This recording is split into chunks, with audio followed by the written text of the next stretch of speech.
piece of something special here. Ooh, that's wet. Oh boy. That needs to come out. All right. Oh.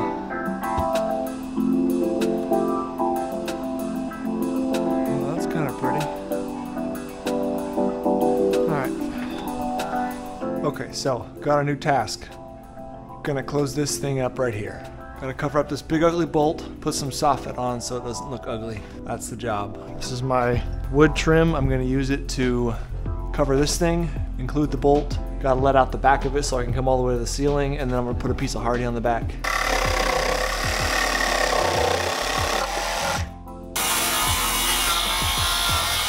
Now, is that a thing of beauty, or is that a thing of beauty? Now I gotta try to get all this crap off. Something like that. Is that pretty or what?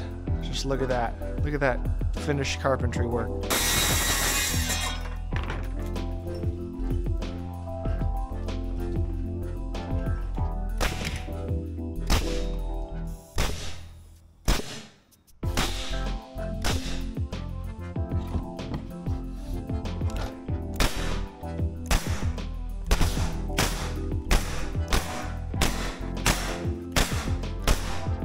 Just like that, huh? Just like that. Okay, so this is our task for today. Trim out the door, Hardie up the wall. We had to let some space out of the back of the trim board there. Now we can nail it on. So I'm gonna jam something between the wall and this and slowly knock it over. There we go.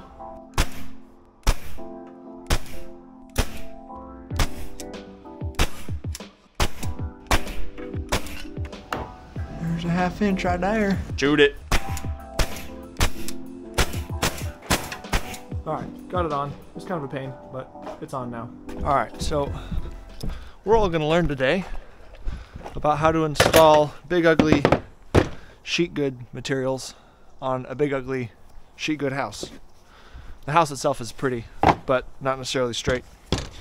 And we gotta deal with that. So I'm making sure that I'm all prepped for the work. I've got to have full charged batteries, you know, all my tools. The lesson to be learned today is how do you make everything installed square, plumb, and true on a building that is not square, plumb, and true? That's the question, and I'll show you how.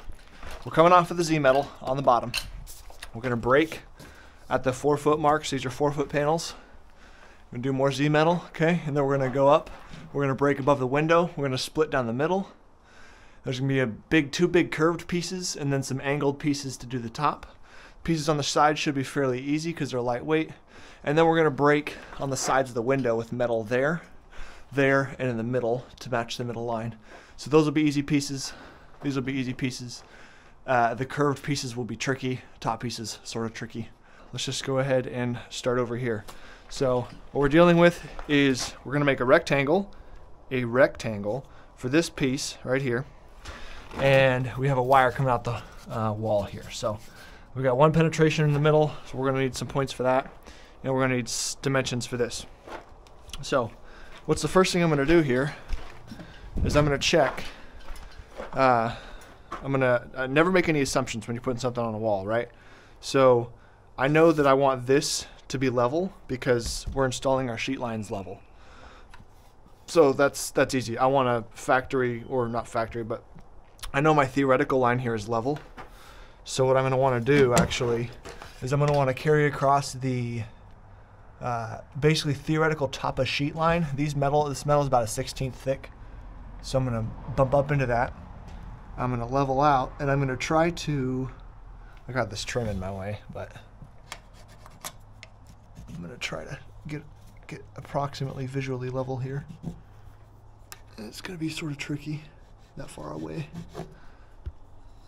So if I've got a few places I'm close enough to level. Alright, so what I'm going to do is I know these are my lines. Okay? So that's the top of my sheet, right? So what I'm going to do is, I don't know that that Z-bar is level. What I did is I connected that Z flush to there and flush to the threshold. I don't know that it's level. And if I put a level on it, I can see that it's pretty darn close to being level. But close on a torpedo might not be close enough. So what I'm going to do is, I know these lines are approximately level. So I'm going to pull my tape down and check. And what I'm going to see is that if I actually put a full 4-foot sheet, they're usually about 47 to 15/16. They're not a full 4 feet. And I'm actually short here. I'm like 47 and 13 or something like that. Okay. So let's make sure that's sitting down properly. Yeah, 47 and 13. And if I'm going to be wrong, I'd rather be wrong short, because this lip will hide an error. If I'm too short on my sheet, I can cover it up with the metal. So I'm going to write 47 and 13 right there. That's that height. And that could also be because this thing's not level. It could be a little bit long on that side. And this one is about 47 and 7/8. So that looks like it's about correct. You know, this being a full sheet, you know, I flushed the bottom here. I know that if I set a full sheet here, that these are going to be exactly the same height. So what I know is 47 and 7/8 or so, right? So theoretically, when I use the full sheet, it's going to be 47 and 15. So I'm going to leave that as a natural edge, and I'm going to take off, like, I'd rather have wiggle room. So I'm going to take off a whole 1/8 of an inch across this, so that I know that basically I'm going to want a factory edge down here because I'm sitting on metal, and it needs to look nice and straight and pretty. So I'm going to put a factory edge down here, and on this edge I'm going to actually have a taper. It's going to do this. That's going to be full height, and that's going to drop 1/8. So across this distance I'm going to drop 1/8 in the height of the sheet. So that takes care of the height this way. Now I got to take care of the width. Now, first thing I need to know is the width on the top and the width on the bottom. I want wiggle room to be able to get the sheet in here, right? So, you know, I would be 23 and maybe 13/16 tight. I don't want to be tight. I want to be very close to being tight. So in this case, I'll take off another 1/16, and I know I got some wiggle room. So 23 3/4 should give me enough wiggle room to get the sheet in there and move things around. Okay, so 23 3/4. 23 3/4 is the top width.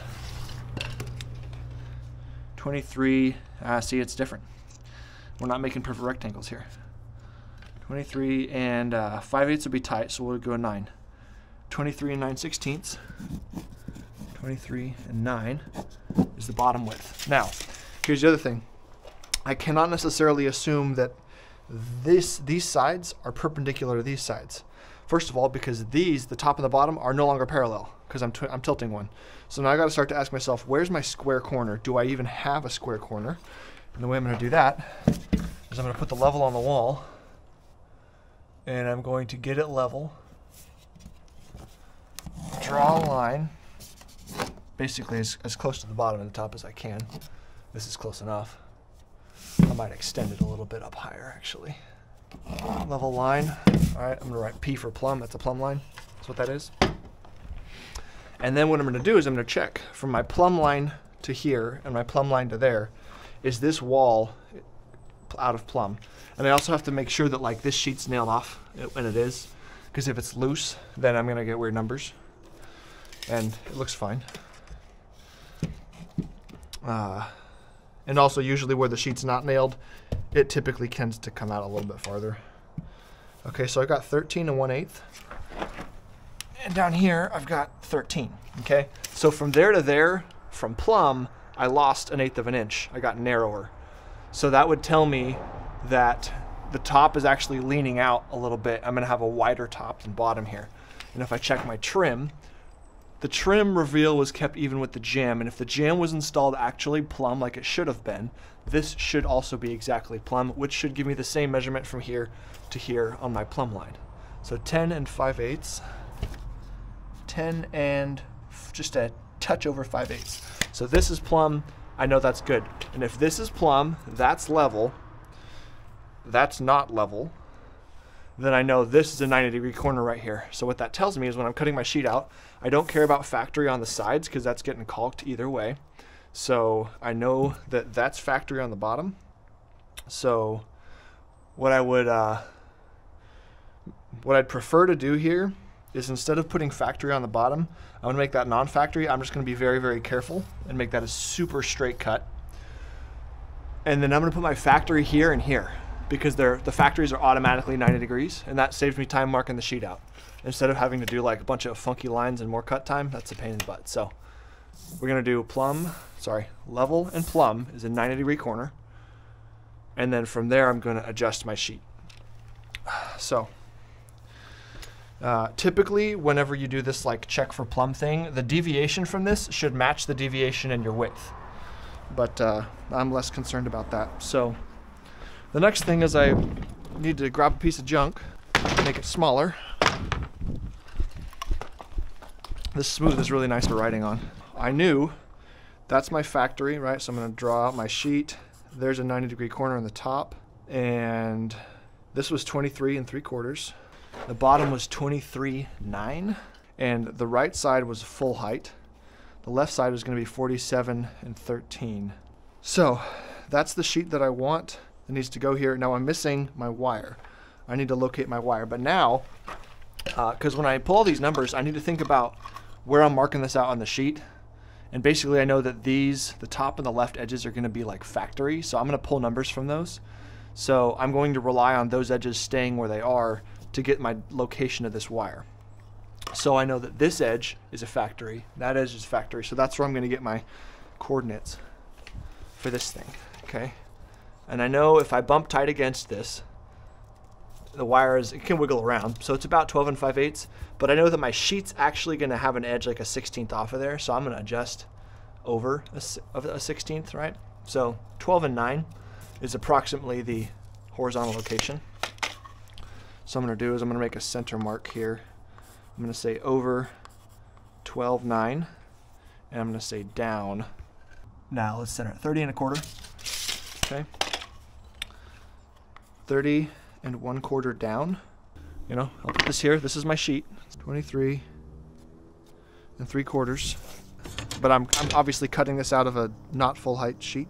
So I'm gonna have to mark that. And I wanted 47 13 on the left side. 47 13, 23 9. All right, so that mark is the bottom width. And that was full height, which is supposed to be 47 15. Right there. Okay, so now I've got lines in both directions, and this stuff is supposed to be like close to square, but it's not quite square. If we made it square, it would not go on the first time. And we really would like it to go on the first time.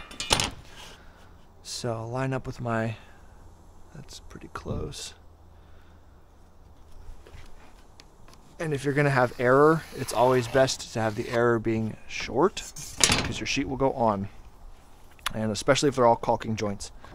All right, so 30 1/4, and then 12 9. I'm checking that this is, in the right spot. 30 1/4. Okay, so 30 1/4 is correct, and 12 9 is right here. Okay, so I usually try to make like 3 marks for a center. So when you're cutting Hardie, of course, you don't want to cut wood. So we'll make sure that there's Hardie below it. The blade depth is set to the Hardie already, so I'll go ahead and cut this out.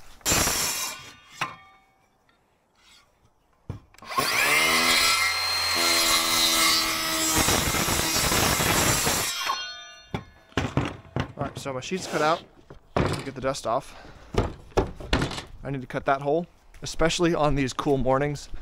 It is ideal, especially with like the wind's not blowing, to have a mask on, because the Hardie just sits in the air. I clearly have a mask on. You can hear it in the clarity of my voice. And we're gonna drill from the face, because otherwise we're gonna blow out the back end. Well, we know we're gonna blow out the back end, and we'd rather not blow out the face. So when we start from the face, it'll look prettier. Like that. See that? We would have done that to the face. That would have been ugly. Okay. So that's our sheet. So we're going to take our sheet over and we're going to see how close we were to being correct.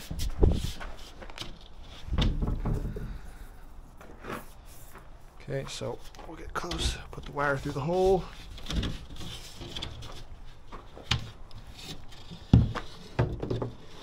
Put this on the metal. And then we're going to start to, so I'm fighting this metal here. So what I'm going to do is I'm going to come out, let me get behind the metal. Look how uneven that wall is. They're sticking out here, and that's not where I pulled my numbers from. So that's why we always give wiggle room, because I'm able to get back behind there anyway. Now it's just super tight, which is fine. And if we look at this, I'm right on my line there, and I'm right on my line there. Okay. And then I look at the bottom, and I'm nice and clean across the bottom, and I'm right in my hole. All the way on here. So I'll grab my gun. When we nail off big sheets like this, we'll do corners. We'll make sure before we put any nails in that we're thinking about like what we're doing here and that this is correct, and I think it is. So we'll nail the corners.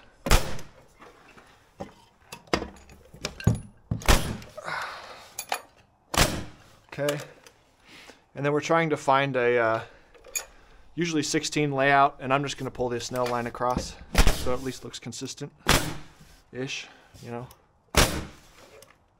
And these are wide enough that I will put one in the middle. So, all right, that's on, okay? That's how you get the stuff on. So now the Z-metal goes on here, and I want Z-metal's got to be tight. So we're going to bump into this face, and 23 5/8 is the number. Sure enough, I'll go back 23 5/8. Okay, so that's in the right spot. And I'm plugged in. I have power, so I'm going to line up, put the kerf on the side of my mark, and then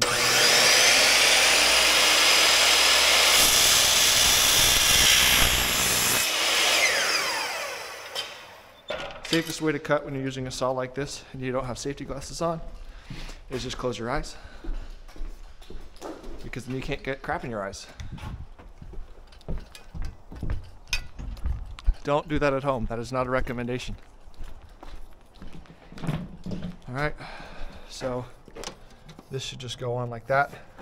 And then look at that. These should be perfectly aligned when I sit on top. That means we're doing something right. Okay, and both seams are getting caulked anyway, so you know, not super important.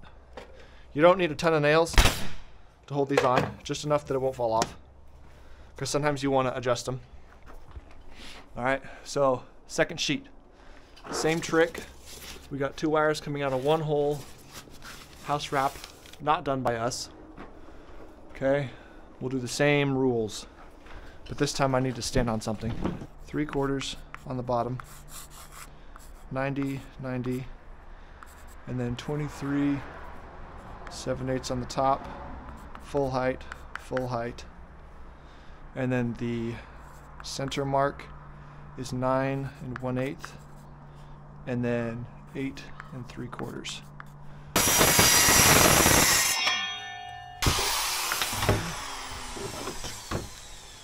Okay, gotta untangle our wire mess here.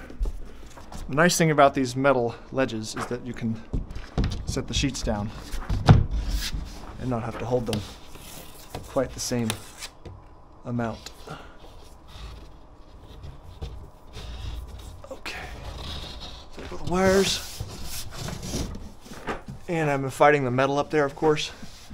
So I'm gonna rotate out, stay on my edge, try to get behind it, pull the wires. There we go. Okay, there we go. Nice and tight. There's our wires behind the sheet. That's a better corner there. So we're on, we're happy, we like it.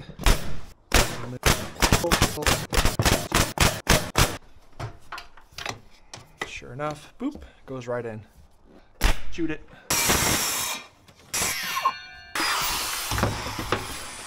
All right, if it goes on the first time, we're doing good. If it goes on the second time, we're doing okay. And if it goes on the third time, we need to find another occupation.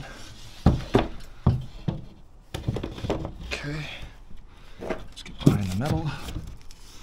And look at that. Sheet is on, everyone's happy. Nail it.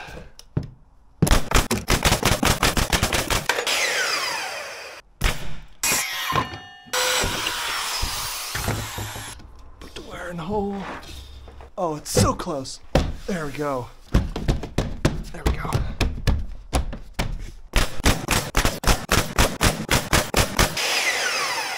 All right, so that's on, metal's on. We're gonna go strip in the middle here. We're actually gonna skip that middle riglet. This is what they look like. A little metal channel. Okay, we're gonna skip the middle one and just do that on the top because there's no reason for it to be in there.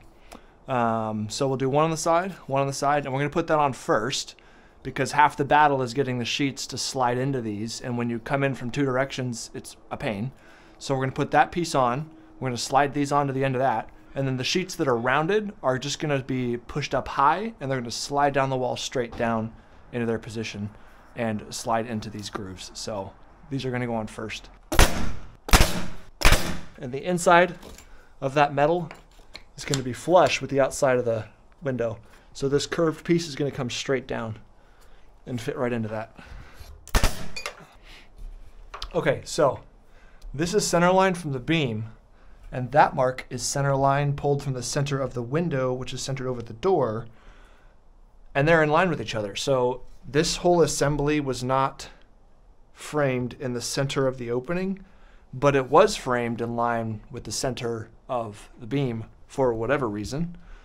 That's how it worked out. So the sheets aren't going to be the same width across, but I happen to know that my seam is going to hit the center of the beam, and that's really what matters because no one's going to notice what 5/8 to a quarter, what, like 3/8. No one's going to notice 3/8 of difference in like width in these panels. Okay, so the situation we have here is that top of sheet from this side coming across level, top of sheet from that side coming across level. Presuming that my level was level, this one's like 1/8 to 3/16 lower than that side. With the wiggle room that's in everything, this is going to be fine. I'm going to keep my eye on it and then just drag my tape. 36 and 9. And if I start to get off a little bit, I can just... Ta-da! Slow but steady. Up higher. Slide down. Hit the riglet.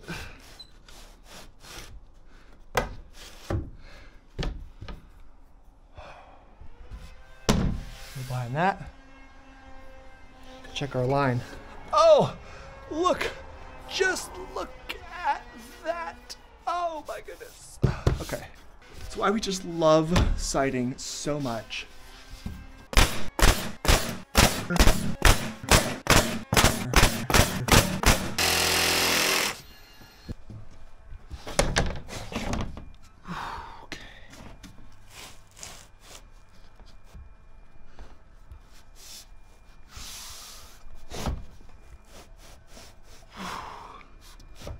Nice and easy. Okay, now what?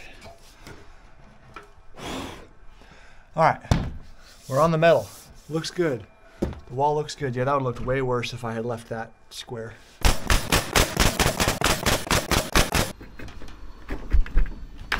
There it goes, okay. Ooh, we're in position 6. Yeah, I'll just stick this in here.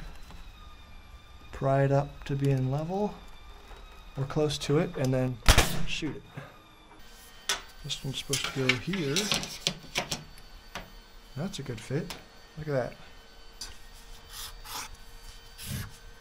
2 5/8, 1 11/16. That's a 1/4 inch metal. Well, you didn't get to see me put the top sheets up because the camera died, but that is what it all looks like when it's caulked. And done. Done diddy done.